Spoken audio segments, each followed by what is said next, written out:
各位网友，大家好，今天是2021年1月28号，星期四，欢迎大家参加王健每日观察直播1的节目。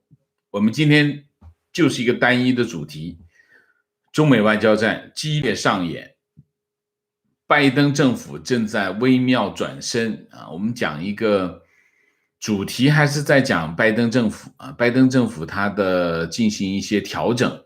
那么这个调整背后是什么？我们来分析一下啊。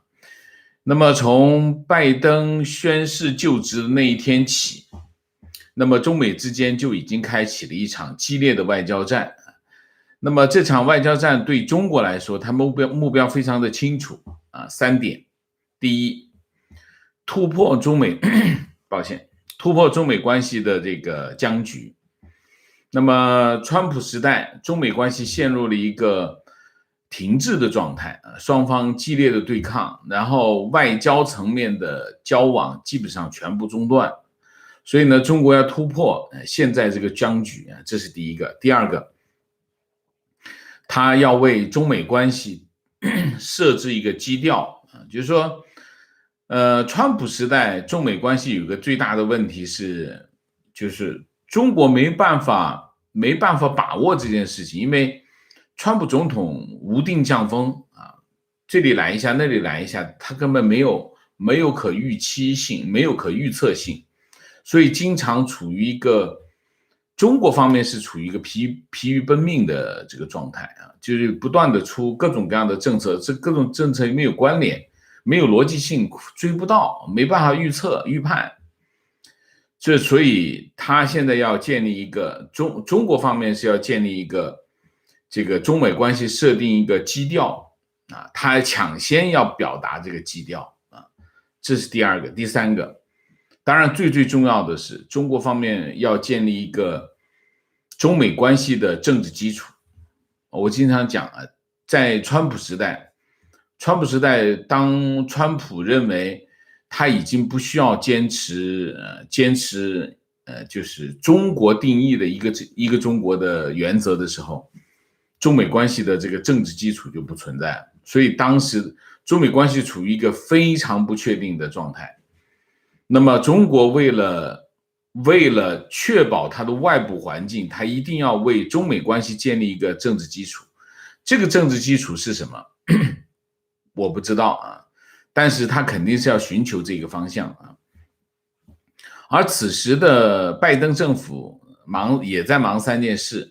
第一件事情当然肯定是这个团队啊，因为拜登的内阁需要国会参议院的确认啊，那么这个确认的过程需要有个过程，又正好碰上这个川普的弹劾案，2件事情交织在一起，所以他一个是要团队，让尽快的团队能够到位啊，另外一个就是过渡期的交接啊，过渡期的交接也是一个需要时间的问题，因为新的阁员上任啊，一方面要了解总统的意图、战略意图，另外一方面要了解部门的这个情况，掌握这个现有的政治现实啊，还要面对这个国会，其实这个状况是有点混乱啊，这是第一个。第二个，当然他们一到位，其实没有到位，他们已经开始做的工作是什么？就是重大政策啊，这个重大政策，拜登一上来啊，就签了几十个行政命令啊，当然这几十个行政命令核心是2个，第一个是疫情，第二个是经济啊，经济现在琢磨还不多啊，然后出来的是什么？现在出来的是气候变化，气候变化是它的一个重点国策啊，当然我还需要理解哈，为什么它会变成一个重点国策，然后这是最重要的，应该是整个的团队都在准备拜登的这几个重大的政策，然后在这个重大政策之下，那就要梳理美国的战略，然后细化到各个政策之间的衔接。那么有些政策和我们现在的战略不一致，那就要去除移除。所以拜登政府，我讲有个纠偏的过程，就是梳理一遍，把每个部门原有的政策和现在的战略不符合的移除。所以拜登是做了很多这个工作的，移除川普的行政命令啊，然后各个政策之间的衔接配套，应该现在正在忙的是这件事情啊。这件事情是各个政府的这个行政首长啊，各个政府部门的行政首长，他的首要的任务，当然他要把自己的他的团队梳理好，然后安排任务去做事情啊。所以呢，你可以看到啊，我之前讲，中美关系在拜登政府的这个序列当中，现有的这个叫什么 priority， 就是这个先后次序当中，它应该排的比较后，因为它先解决这些问题，然后还要解决盟友的问题。但是你会发现，这个事情没有先后啊，事情就直接就往你这边冲过来。中国方面的一系列的动作啊，你能不应吗？当然要应。你看这个布林肯还没有上任，他已经做了多少事情？他一直在做事啊，一直在做，没办法，事情就是这样冲过来啊。那么今天，所以你可以看到中美之间，中国方面非常的进取，非常的积极啊，在推动这些事情。美国方面的反应有些迟滞，时间的滞后啊，所以应该是常态，应该是正常。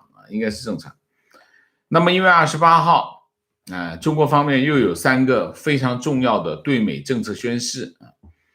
第一个是谁？第一个是国防部的新闻发言人叫吴谦，吴谦说了一段话啊，这也是政策宣示：台湾是中国领土不可分割的一部分，台湾问题是中国内政，不容任何外来干涉。中国人民解放军在台海地区开展的军事活动，是针对当前台海安全形势和维护国家主权安全需要采取的必要行动，是对外部势力干涉和台独势力挑衅的严正回应。我们正告那些台独分子，玩火必自焚，台独就意味着战争。中国人民解放军将采取一切必要措施，坚决挫败任何形式台独分裂图谋，坚定捍卫国家主权和领土完整。这是吴谦的一段话，这个话没有全部都不是新的，全是重复了1万次的，但是在这个时候说它是有意义的啊。抱歉。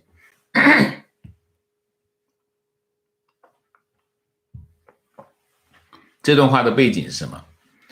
这段话的背景是1月24号，这个美国罗斯福号航母战斗群进入南中国海，然后这个是美军的海洋自由行动的一部分。当天解放军开始派了14架应该是14架战斗机和轰炸机进入台湾西南防空识别区。第二天再来了一遍，也就2天有28架飞机。那么这是这个吴谦做这个发言的背景，这是第一个政策宣示啊。第二个，中国驻美大使崔天凯啊，他在哪个场合？他有个发言啊，这个发言的场合是中国人民争取和平和裁军协会与卡特中心1月28号联合举办中美接触42年过去的成就和未来的调整对话会。那么崔天凯发表讲话4点，我简要的说：中美要互信，不要误判。我强调把中国当作战略对手和假想敌是严重的战略误判，如果据此制定政策，将犯重大战略错误。第二，中美要对话，不要对抗。在这些事关中国主权、统一和领土完整的问题上，中方没有任何妥协退让余地，希望美方尊重中方核心利益，不要挑战中方的红线。三，中美要合作，不要争斗。当前新冠病毒是人类社会的共同敌人，气候变化是我们星球的威胁与日俱增。中方诚挚欢迎美国重返气候变化巴黎协定和世界卫生组织，期待与美方加强应对气变和抗疫合作，这是第三。第四，中美要交流，不要隔绝。越来越多的中国学者、学生、学者质疑美国还是不是他们向往的留学目的地。总共4点，其他我不念了啊。这是崔天凯，然后是外交部发言人赵立坚。中美在气候变化领域拥有广泛共同利益和合作空间，中方愿意同美方及国际社会一道合作应对气候变化问题。中美在具体领域合作不是温室里的花朵，必须与整体的中美关系息息相关。任何一方都不应该指望一方肆意干涉中国内政，损害中国利益，另一方又要求中国在双边和全球事务中给予理解和支持。我们希望美方能够为中美在重要领域的协调与合作创造有利条件。这个话已经说得很直白了吧？赵立坚的意思是什么意思？对，你要搞全球气候议题那你要跟我合作啊，对吧？我是全球最大的二氧化碳排放国那么没有我的合作，你们所谓的这个气候变化议题等于是空谈。但是呢，我们要合作，那我们要有一个叫什么？我们合作不是温室里的花朵啊，我们得这叫什么？在全球事务中要给你合作，但是要创造条件啊，意思就是中美关系得解决啊，这个问题得解决啊，不解决我怎么配合你呢？话说得很直白了啊。那么然后这个国防部的发言也很直白，就是台湾问题你不要搞了我就打仗这是底线，这是我的底线。然后这个崔天凯的意思也很明白，就是我们要是合作我们能够合作，你们美国在疫情也需要国际合作，你们在这个气候变化需要国际合作，可以啊，我愿意配合你啊，但是我们要搞好关系。其实讲来讲去就是这个第一个说清楚底线第二个要做交换就是说你要我配合，那其他领域就不能够搞对抗了第三个，那目的是什么？寻求对抗这是中方的3个政策宣示。然后呢，昨天呢是布林肯上任的第一天，他是前天就星期二是参议院78票对22票通过确认他的职务这就是美国的三权分立。三权分立就是议会对政府的监督和制衡这就是制衡。那么布林肯作为国务卿，他是美国政府内阁当中地位最高的一个人他在总统继任的序位当中排第4，所以他在阁员当中是排第1那么布林肯在新闻发布会上说中美关系，他说美中关系可以说是今后世界上最重要的关系，这不是一个秘密。尽管两国之间存在一些紧张的问题，但仍然有很大的合作空间，特别是在应对气候变化的问题上。布林肯说，他仍然认为中国对维吾尔穆斯林少数民族的暴行构成了种族灭绝，这一点没有改变。好，布林肯的讲话是有一些微妙就是说这个微妙之处在哪里呢？就是当然他强调对抗，也强调合作这是一个。另外一个，原来一些在听证会上他表现出很大义凛然说中美之间是什么关系？中美之间是战略对抗竞争的关系，对抗性竞争。对抗性竞争是什么？对抗性是首先对抗，然后又是竞争嘛，不强调合作。但是他开始讲合作，他话在往回收那么另外一方面，布林肯27号和菲律宾外长通话啊，重申强大的美菲同盟对一个自由开放的印太地区至关重要啊。然后这个国务院的发表声明就讲啊，就公布说，布林肯在通话中强调了美菲共同防御条约对两国安全的重要性。这一条约明显适用于菲律宾武装部队、政府船只和飞机在太平洋遭到武装攻击的情形，这个很重要哈。他说这包括南中国海。为什么？为什么他会有个这个通话？那么在此之前前2天应该是星期五，国防部长新上任的国防部长奥斯汀和日本防卫大臣岸信夫是阿贝的这个弟弟表明尖阁诸岛就是钓鱼岛属于安保条约第5条的适用范围。美国继续反对任何单方面改变东海的现状的企图然后就是核心的问题是什么？核心的问题是有中国在2月1号将会实施新的海警法。海警法的特殊之处在哪里？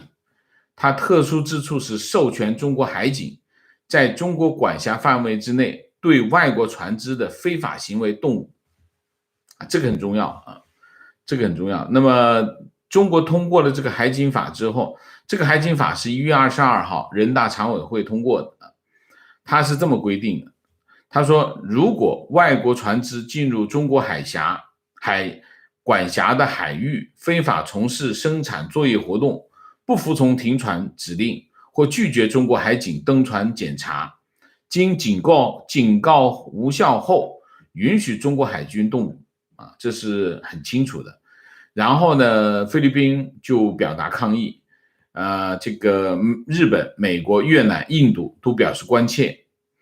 那么这等于是什么呢？等于是因为海警是属于准军事组织如果中国授权海警可以开枪，那么意味着中国的海警在它周边海域进行巡逻的时候，那可能发生军事冲突那么这是有很大的影响那么中国海警执法范围包括中国的内海、中国的领海、毗连区经济海域、大陆礁层以及中国管辖的其他海域。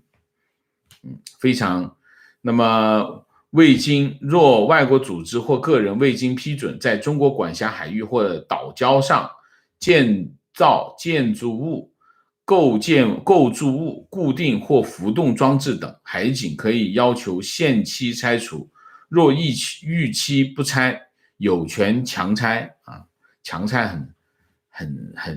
很熟练然后就是你算上昨天，其实拜登政府上台只有1个星期的时间。那么这1星期的时间，其实外界最关心什么？最关心其中一个议题，就是拜登政府会不会延续川普的这个对华强硬的政策那么拜登政府的官员在一些场合，这些主要的场合都是听证会。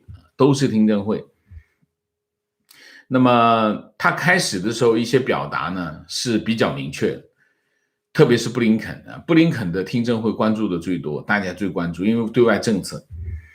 但是呢，最近的这几个听证会，美国官员的态度有点不一样了。怎么不一样那你看一下，其中有几个关键点。第一个关键点就是华为，就是说你观察拜登政府对华政策，华为是个点那么华为是不是会继续？拜登政府是不是会继续把华为放到这个实体清单里面？实体清单就是制裁措施。那么昨天白宫新闻秘书沙奇没有给出明确答案，他这么说，他说美国认定华为是不被信赖的电信厂商，这对美国以及盟友的安全造成威胁，美国电信网络将不会使用。他没有直接回答美国会不会把华为仍然保留在这个实体清单里面啊，这是第一个。第二个，商务部长雷蒙多在这个听证会上啊，这个克鲁兹就问他你是不是承诺会继续把华为放到这个商务部的这个实体清单？雷蒙多也不答啊，他只是说，他说我要了解和问过是不是这件事情是不是符合美国利益，再决定。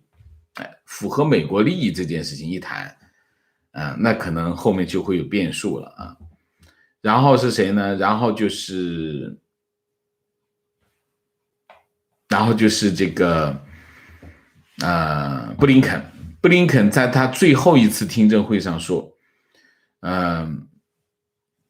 他认同，他同意川普政府这个认定新疆中共在新疆的行为是种族灭绝行为。布林肯在最后一次听证会上他这么表达。但是美国常驻联合国代表这个托马斯 Greenfield 昨天在他的听证会上说美国国务院正在评估川普中政府做出的这项认定，他就在评估了啊，这个调子再往回收啊。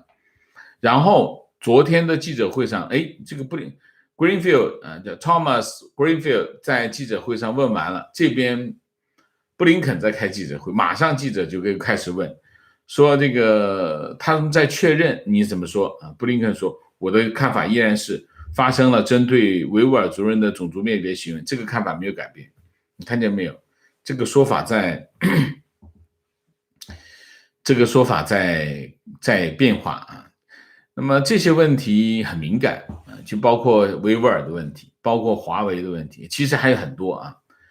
那么在这个阶段，我们可以理解它会有一些内部的协调问题，因为大家知道布林肯也是刚刚上任第一天啊，那么其他的团队的成员还没有上任，还没有确认，虽然他们的岗位已经白宫是确认的，但是参议院没有确认，他只能是代理啊，但他们之间会有一些沟通的问题。但是我觉得这几个人，我们刚才谈到的这几个人都不是新手，都不是外行，都是老手，非常有经验。理论上来说，这些人不会犯沟通上的问题啊，因为你想一下，美国常驻联合国代表，他算是阁员，算是内阁成员，你说他会不知道美国在这几个核心的对华关系上的立场吗？我觉得不一定，不会不知道，至少会每天都会 briefing， 是不是？那我觉得中间是不是有些政策正在发生一些微妙的变化，特别是气候变化这个议题提出来之后，因为你一提出气候变化这个议题，那基本上全世界主要的经济体都要参加，如果不参加的话，这个议题谈不下去的，对吗？所以这个问题我们再来分析啊，我们把拜登开始成为主角之后，中美关系我们来梳理一下啊。美国国会确认拜登当选啊，然后第二天，习近平给拜登发去贺电啊，他是在这个程序之下做的啊。然后发出贺电之后，崔天凯就开始给这个美国国务院写信啊，要求说我们希望派杨洁篪率一个代表团去美国访问啊，和拜登团队进行沟通交流啊。然后就是拜登方面没反应，没有做出回应，但是《华尔街日报》报道了，华尔街日报报道出来这件事情肯定是美国国务院放风放出来的，放风放出来是，我觉得放出来什么意思？他给外界一个信号，什么信号？拜登团队是很强硬的对华关系是很强硬的，这个信号很清楚，就是拜登团队是很强硬不勾兑这是第一个。第二个，就职仪式。就职仪式是这样的，就职仪式美国方面给了崔天凯，这毫无疑问，因为崔天凯是驻美大使，给了崔天凯正式邀请，同时也给萧美琴正式邀请。但是我相信美国在给崔天凯正式邀请的时候，也让中方知道萧美琴获得了邀请，这就是为什么崔天凯最终没有出席这个拜登的就职仪式的原因这个背后应该是一个这样的故事。那什么意思？这个意思还是很清楚，拜登政府要摆出对华政策强硬的态度，这是第二个动作。第三个动作就是罗斯福去南中国海。罗斯福航母战斗群是1月22号到的南中国海，那理论上你得开个1天半天的嘛，也就是说他在24号之前已经出发了。那这比解放军是1月24号、1月25号开始这个密集的去台湾防空识别区，也就是说解放军是后，罗斯福是前，罗斯福先到的南中国海，然后解放军才去回应他。所以解放军那个发言人是说的是没错的，他的确是回应这个罗斯福去南中国海，他可能是美国国防部例行的一个安排因为尽管这个总统在交接，团队在交接，管理团队在交接，但是美国国防部是运转，他不可能停下来，他可能之前已经做好这个安排，这是一个可能性。那么我的感觉，他更大的可能性是什么？是拜登政府安排的。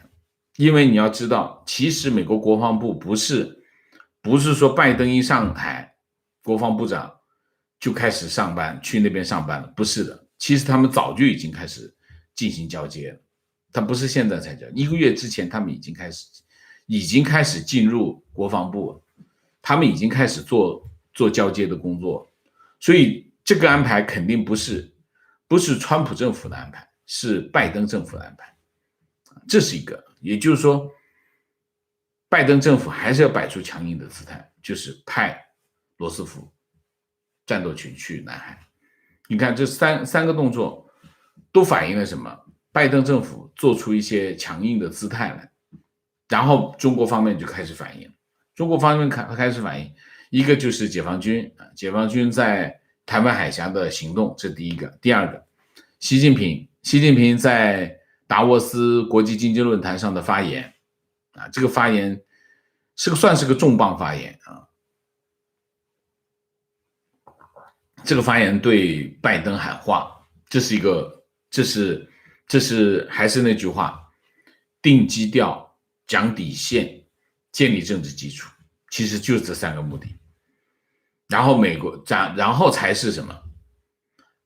才是布林肯的确认，然后布林肯到国务院上班正式上班就任然后其实当然国务院一直在运作。这里面有几个问题。第一个问题，布林肯跟拜登是10几20年的合作关系所以理论上来说，布林肯是拜登的老部下，他没有理由会误判拜登的意图，这是第一个，这是不存在的，这第一条。第二条，拜登提出气候变化战略，它背后的战略意图是什么？我不知道，我完全不清楚，因为我不理解这个战略背后的这个气候变化这个战略背后的意图是什么？那么与此相牵动，当然它会有很多影响，从国内的产业、经济版图到国际上的这个政治资源，它会形成一个巨大的影响。我们昨天为什么会把它放到题目上面去的原因也是这个原因，它影响是非常大的，大家一定要重视这个议题。这是第二个。第三个，美国所有的政府部门它都要调整它的战略，来配合这个气候变化这个战略。那么这里面涉及到什么？涉及到外交部，涉及到国务院，美国国务院。美国国务院怎么去定位美国跟中国的关系，跟气候变化有没有关系？当然有关系，这是国策。所以这一系列发生的微妙的变化，包括你可以看他讲话也发生，也开始往回收，有些东西开始往回收。所以我的今天的题目是说，拜登政府正在微妙的转身，这个转到哪里去我不清楚，但是我可以明确的告诉大家，拜登政府在转变，转到什么地步，转到哪里去，我们会继续跟进。好，我们今天就向大家报告这么多啊。那么我们下面就进入互动啊。那么今天这个议题，也请大家多发表意见，特别是关于气候变化，大家有什么看法？给我意见，给我看法。我没有看法。我昨天也看了很多的资料啊，关于气候变化这个议题，像原来的国务卿克里啊，他是很重要的一个，克里是一个主将，前面的是副总统，一下子也是个主将啊，就是说美国有一个这个议题是像我们这种来自发展中国家的人真的不大理解的这种议题啊，请大家多给我意见好吗？那好，我们下面就进入互动。进入互动之前，温馨提示，请大家点赞，请新来的网友订阅，请大家加入我们的会员，支持我们做更好的节目。昨天有网友提出说，你例行公事好像理所当然一样啊。是的啊，我接受你的意见啊，我们改啊。温馨提示，请大家点赞，谢谢啊。有些新的网友不知道为什么我每次都要希望大家点赞啊。点赞很重要，为什么？有两个原因。第一个原因，大家如果多给我们点赞，我们的视频会更多的被系统平台推荐，那我们的节目会有更多人看，这是第一个。第二个，5毛对付我们这些经常揭露他们的人，其中有一个手段，它就是点踩和投诉啊，点踩跟投诉啊，那让我们这个视频不被推荐，这是他们的对付我们的方法。我们反制的手段只有一个，就是点赞。大家如果赞越多，我们越能够抵御，算法里面就有这个权重啊，你的权重就会大一点，就能抵抗5毛的这种行为啊，就是所以我们为什么要点赞啊？好吧？好，明谢魏唐谢谢，陈李谢谢，椰子菜谢谢啊，情绪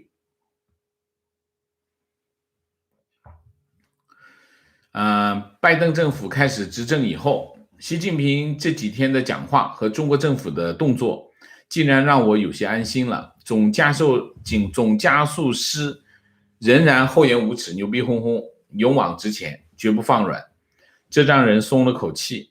他若是服软、韬光养晦，反而让人担心了，担心美国政府又被欺骗和糊弄过去。中共自己的言行只会让国际社会更加团结和反共。不要太小看美国人，有的时候他装傻，有的时候他不是真傻，有的时候战略误判。我们现在看美国像老布什、小布什、克林顿都有些误判，包括奥巴马。其实奥巴马后期的判断其实是对的啊，当时后期，只不过时间有点晚，他有些政策做不完我们现在回过头来看以前的美国总统有一些战略误判，但是我们是这样，我们要实事求是，有2点。第一点，当时的中国的确是很配合的，很配合美国政府的啊，无论是江泽民、朱镕基，还是到后来的这个胡锦涛时代，都是很配合的啊，就是在外交上做的还是比较那个功夫比较到位。在这种前提之下，你要看清楚的确不容易的啊。你现在看那个时候做的不对，但是那个时候看不到啊，那个时候别人还是韬光养晦啊，韬光养晦就是又没有起又没有果，你当然看不出来。你现在习近平敲锣打鼓，这个扛着枪上山了，你知道他干什么？那个时候没有这么干，没这么干，你不容易理解的。所以我们这个所谓我们这个事后诸葛亮谁都能做，但是当时的那种政治环境，包括美国面对的一些其他的问题，也很正常。就算你没有看清楚，真的我觉得是可以理解的啊，我是可以理解。所以中国人经常觉得美国人傻白甜，不是的，绝对不是的，他们比我们聪明，我们只是有点小精明而已啊。美国人他们比我们聪明啊，要不怎么可能两个国家完全不一样嘛？你看结果就知道嘛，是不是啊？不要老觉得美国人会那么容易被欺骗，他是这样，美国人是你当他搞明白了，他比你明白。为什么？他把资源往这边一挪，他想知道的所有东西他都知道，他只是没想着去知道，没想着知道那没办法，你再有钱再有本事都没用啊，好吗？观点：我支持拜登重返巴黎气候协议。之前马克宏邀请川普参加法国国庆阅兵式，说尽了好话，也无法动摇川普，美法关系友谊结冰。其实作为目前世界上唯一的超级大国，美国应该领导全人类共同面对全球气候变暖这个大问题。看现在南北两极冰川融化速度越来越快，这个环境问题长远来看，完全超过了党派斗争和国家冲突。欧洲一直鼓励民众使用电力高铁运输，而美国跨州出行还是靠汽车和飞机，这些排放量很大的交通工具。美国能力越大，所以责任越大。我理解一点啊，但是还没完全理解。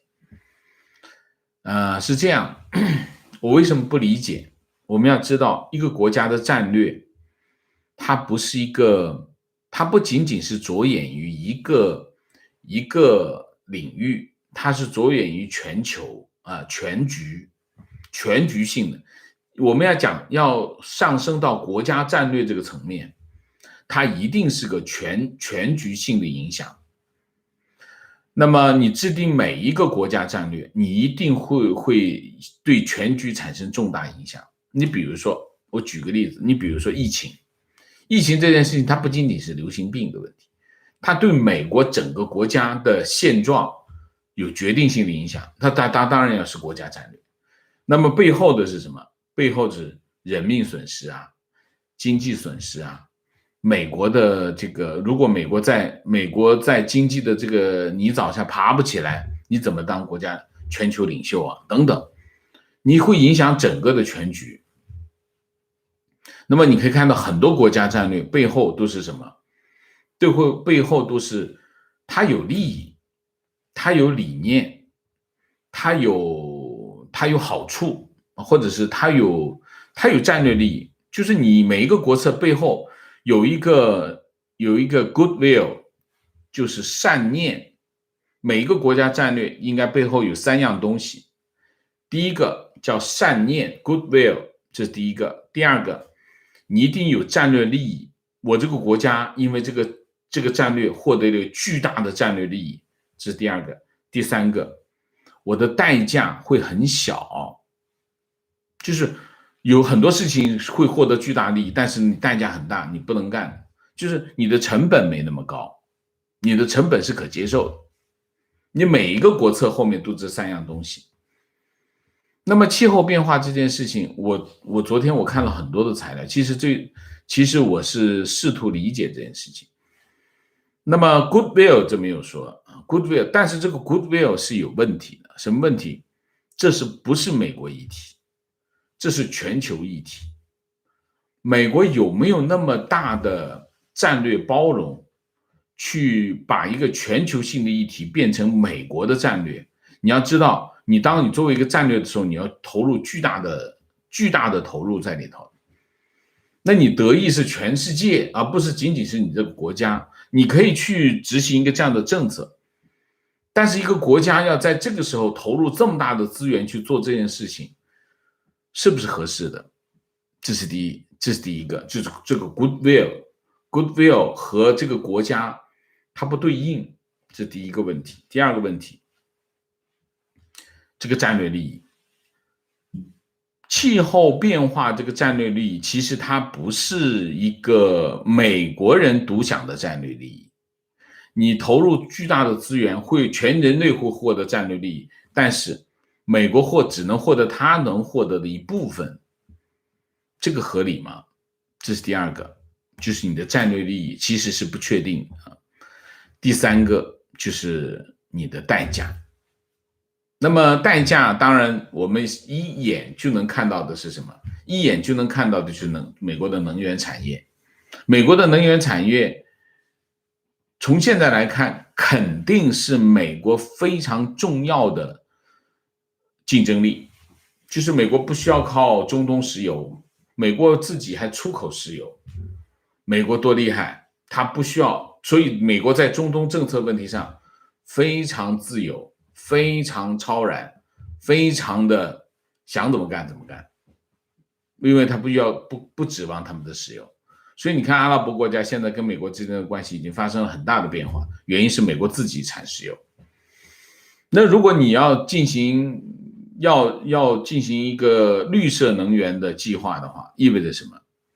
意味着你可能会有一个很长的过渡期，就是你的绿色能源不能够成为经济的支柱的时候，你可能要进口石油，或者你要改变这个政策过程当中，你需要付出巨大的代价。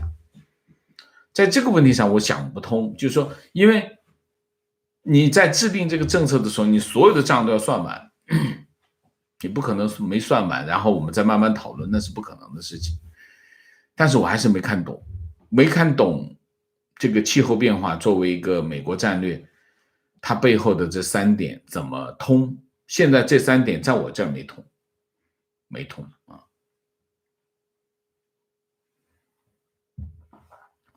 提问，所以请大家告诉我，看看你们有什么高见，好吗？提问：以拜登的身体状况，如同2战最后的罗斯福总统，拜登在签署行政命令的时候都说我不知道签署的是什么。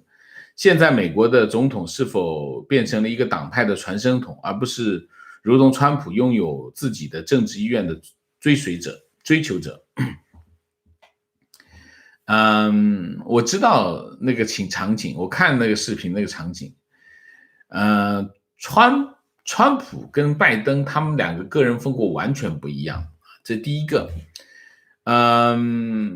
拜登的身体状况比川普好啊，这个俄罗斯的战略情报局从拜登还没有开始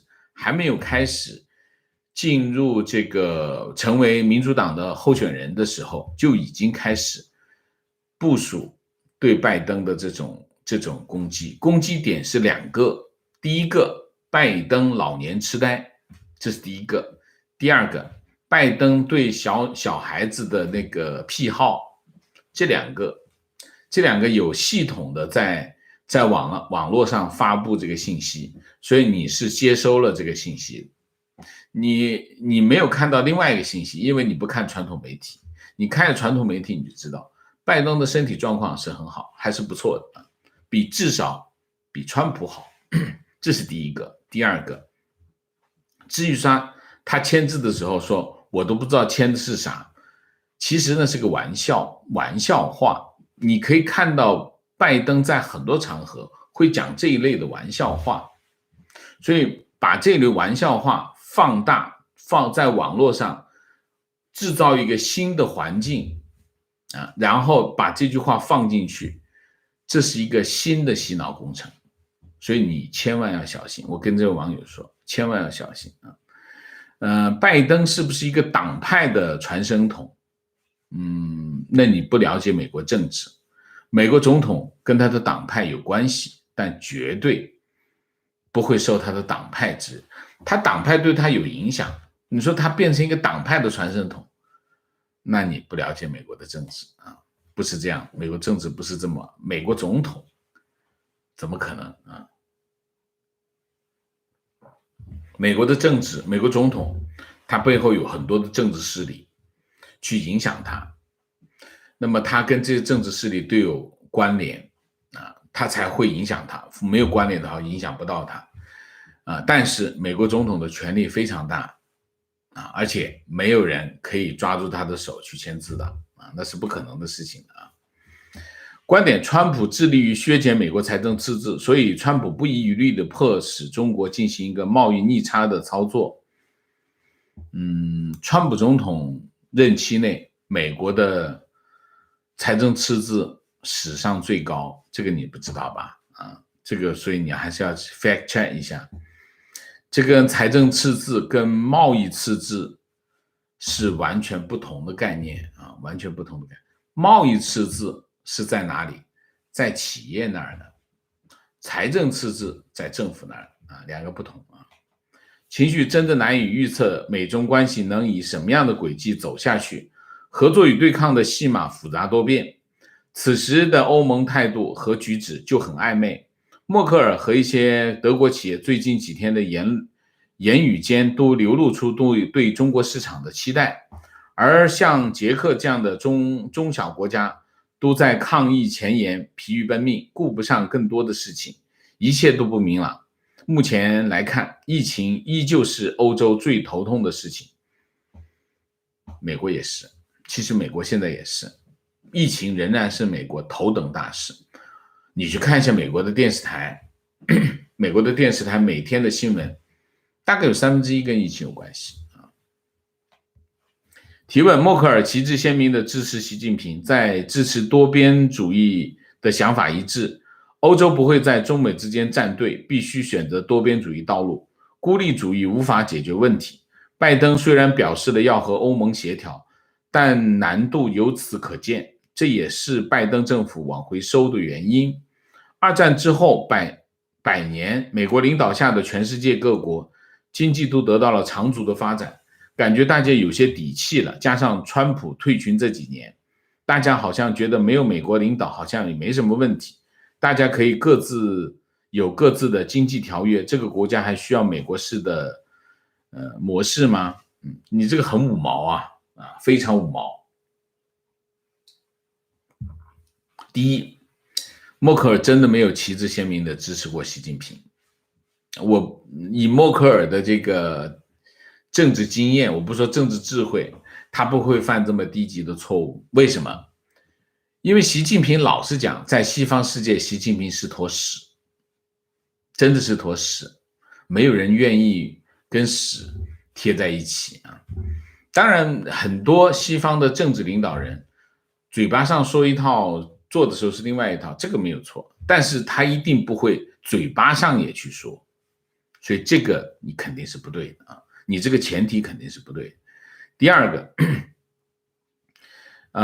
经济上长足发展，这个没有错啊，但是就觉得没美国就行了，那是肯定不对。为什么？因为大家都明白大家没那么傻，所以川普的退群实际上造成的后果是什么？就是这几年其实国际秩序是一片混乱混乱的原因就是2个人，一个是川普，还有一个是谁？习近平。这一对，习近平是利用西方开放的体系，以子之矛攻子之盾，川普是直接走孤立主义，所以世界会混乱你说全世界因此得了好处吗？不是的，大家都付出代价，包括美国自己也付出代价。唯一的得益的是谁？中国，这个谁都清楚，所有的政治家都明白，所以你说的这个是不对的。美国要继续领导全世界，如果没有美国的领导，我认为这个混乱会进一步加深，后果会更严重。观点：默克尔对中国的表态支持是一个非常重要的信息，很遗憾，欧洲导向中共是一个比较可能的方向，我不同意。我根本没有看到，一个明确的信息说默克尔要对中国表示支持，没有这两个信息都是假的提问：拜登政府撤销了军工国企禁令，川普去年签署了对中企投资的行政命令，想要杜绝美国资金和中国军工大型企业的关系。川普一上任就撤除了禁令，请问是不是对华尔街投资国企的好消息？你的消息是错的。财政部昨天的信息昨天发出一个命令，发出个指令，所有的31家叫中共解放军企业，他们的所有的子公司必须清仓，在11月份全部清仓。你的消息完全是反着的，拜登没有撤销，是把之前川普政府不清晰的政令清晰化。川普政府有一个矛盾，什么矛盾呢？他不是制裁了31家叫解放军企业吗？解放军企业的核心的制裁是什么？就这些企业不得在美国市场融资，这很重要那么这31家企业，但是它有一点不清晰的地方是什么？就是这个行政命令没有讲是这31家企业自身呢，包不包括它的子公司呢？这个没有讲，行政命令没有讲。结果这件事情在国务院、国防部和财政部之间发生了激烈的冲突。国务院跟国防部要求把这31家的企业的子公司全部纳入到制裁名单里面去。财政部说不行，你这影响太大了。所以呢，3次改变，先说行，后说不行，又说行，又说不行，反正总之改了3回。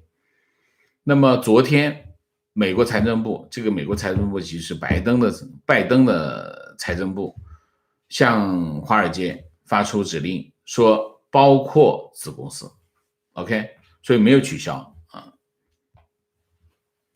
观点：拜登寻求的不仅仅是大规模使用电动汽车，而是进一步改变整个经济、政府和社会。公共和货运交通都使用电力。拜登气候顾问说，有些人什么都不想改变，有些人想一夜之间天翻地覆。拜登刚好找到平衡点。我认为拜登率领美国会改变整个人类生活方式，这是拜登21世纪工业革命。OK， 让我慢慢理解好吗？观点：拜登对中共强硬可能有2种可能，一个就是认同中共是美国和民主社会的威胁，还有一种可能就是以强硬的姿态换取外交中的筹码，然后在中美关系中获得利益。而气候变化可能和川普的贸易政策差不多，是为下次大选获得选票，而且也有可能是把对一些企业的生杀大权握在自己手里。这个肯定不对，美国政府不会这么干这个是中国政府的做法。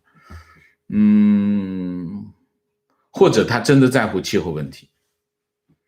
不过我觉得这种情况不靠谱这是不可能的。后面这个我不同意前面获得外交筹码没有，他是国策，国策是要获得其他的筹码为国策服务。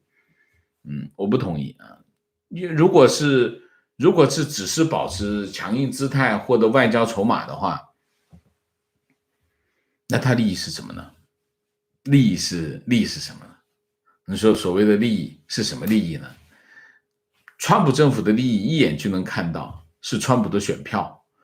川普的选票跟中美贸易战之间的关联是什么？选票，然后是农民，然后是大豆，然后是中国的订单，然后是中美贸易战。看见没有？这个关联度非常清楚，你一眼就看到了利益。但是拜登有什么利益呢？我讲的是不是个人利益啊？讲的是国家利益。国家利益是什么呢？那你要讲清楚啊。情况，一个朋友参加国家两会回来私下说，习近平现在把减排放在一个非常核心的位置，这似乎是他在所谓反腐之后又一个树立自己光辉形象的手段，结合拜登新国策产生的联想有点不寒而栗，但愿我是杞人忧天。你是杞人忧天。观点，气候变化这个议题在我看来是一石二鸟。第一是拉拢欧盟，欧盟之前一直对川普退出巴黎协定不高兴，他们认为环境保护可持续发展对整个世界有利。第二是强迫 CCP 为达到承诺的减碳水平而背上沉重的经济包袱，会吗？大家知道啊，这件事情有个最大的问题是什么？你碰到的是中国，中国最擅长的事情是什么？弄虚作假。所以这个问题你怎么去核查呢？观点，克里在谈到和中国合作的问题的时候，不会和其他的问题混在一起，应该就是明确告诉对方，该合作的地方合作，该对抗的地方对抗。观点，从1995年京都议定书讨论气候变迁到现在已经经过26年，我都一直认为是个假议题，因为会损害国家的经济利益，没有强制性的手段是无法成型的。观点，环保在欧洲或者是欧洲主要国家是人人知道而且在做的事情。德国绿党的崛起和他们倡导环保有直接关系。在所有发达国家里，美国的环保算落后的，日本、澳大利亚、德国哪个不走得更激进？如果你每天读一些环境观测的新闻或者纪录片，就会知道，再不重视环保，我们下一代就要遭罪了。20年内，北极冰川会彻底消失。观点，气候变化议题会造成整个工业整体转型，有利于整个西方的工业战略以及工业输出，对于中国会花费更多的成本，继而降低竞争力，14亿老百姓的负担更大。例如降低碳减排，禁止烧煤，用电成本大幅上升。绿色减排不一定禁止烧煤，煤可以让它没有排放。澳洲煤又更受欢迎，因为澳洲的煤是低硫二氧化硫。低碳减排其实是少用石化燃料，就是所有的石化燃料尽量的少用，用可持续的天然，像什么风啊、太阳能啊、水力啊。但是问题是，这些能源有共同的缺陷，就是它没办法应对峰值，而且它有它的特性。风有些季节没风怎么弄呢？下雨怎么办呢？下雪怎么办呢？这都是问题啊，不是那么容易解决的问题。但是人类一定会有办法解决这些问题啊，但现在会有问题啊。观点，气候问题已经存在50多年，70年代之前是担心全球变冷，80后是80年后担心全球变暖。其实科学证据并不充分，因为有政治立场的加持无可否认，全球都有一个推力，形成一个全球性的政府。当然，主要的原因是全球性的权力，因为统合是个冷战背景下的需要。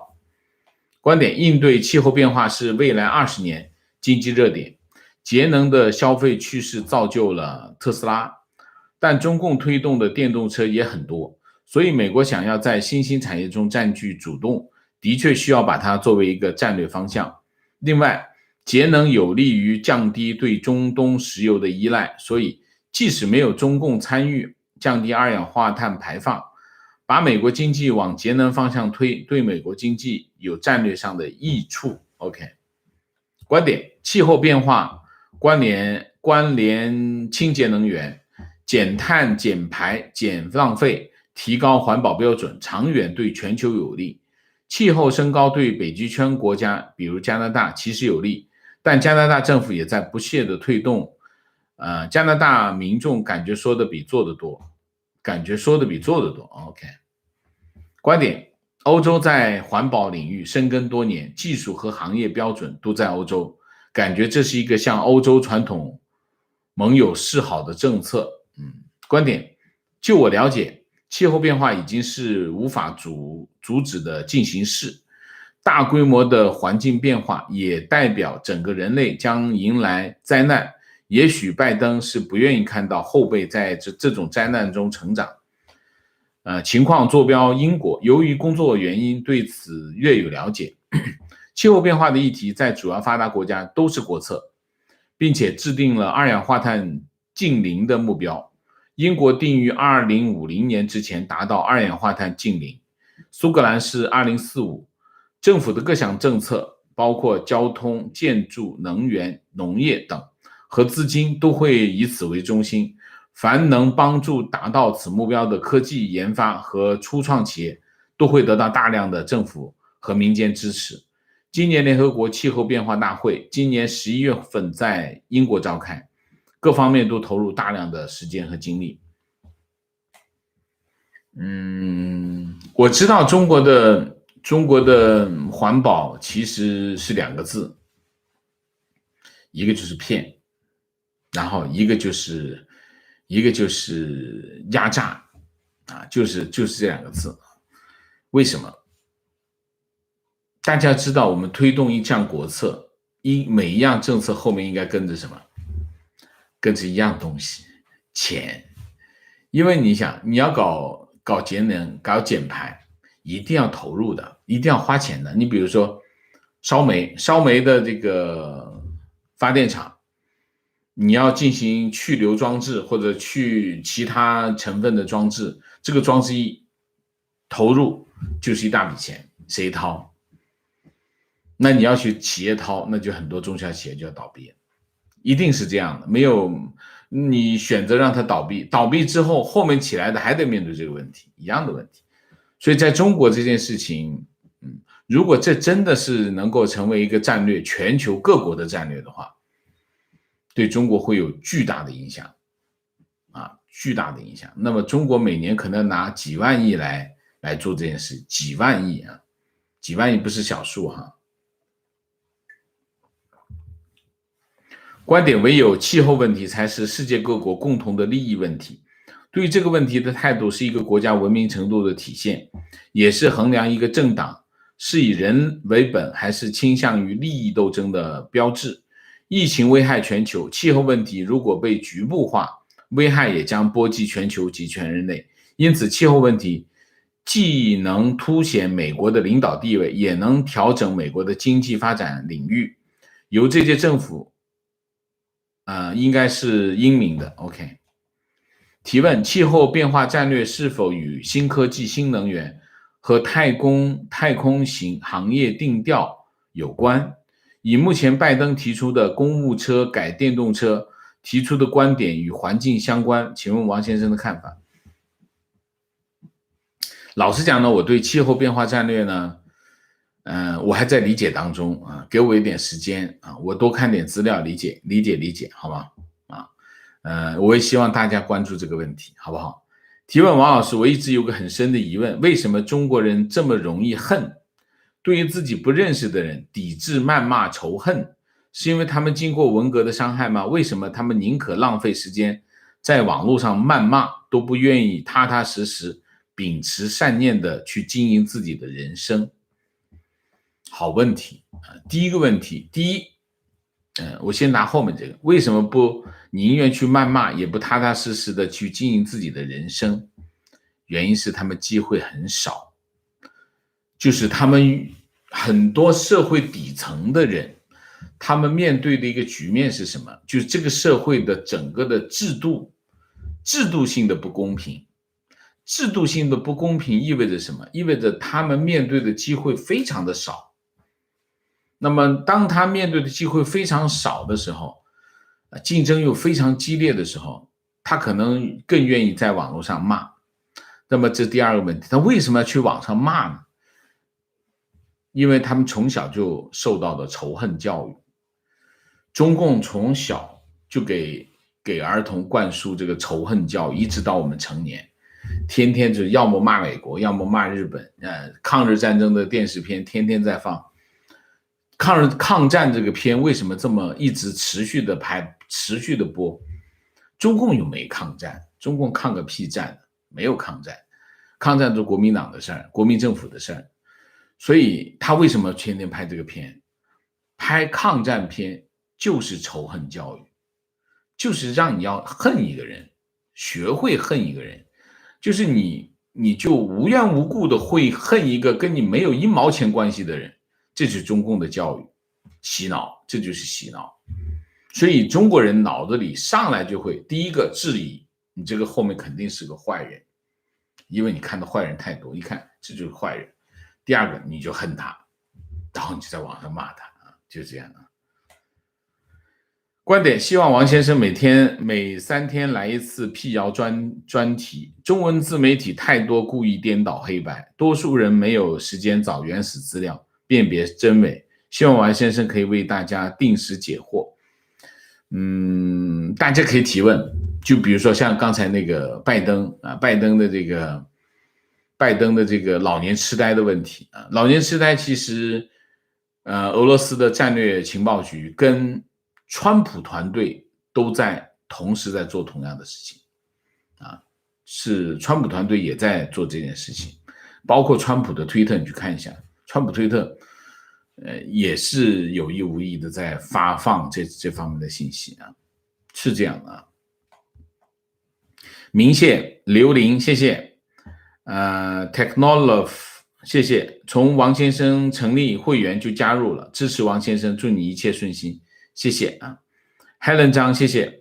佩服老师对问题的解答，正确并且幽默，谢谢。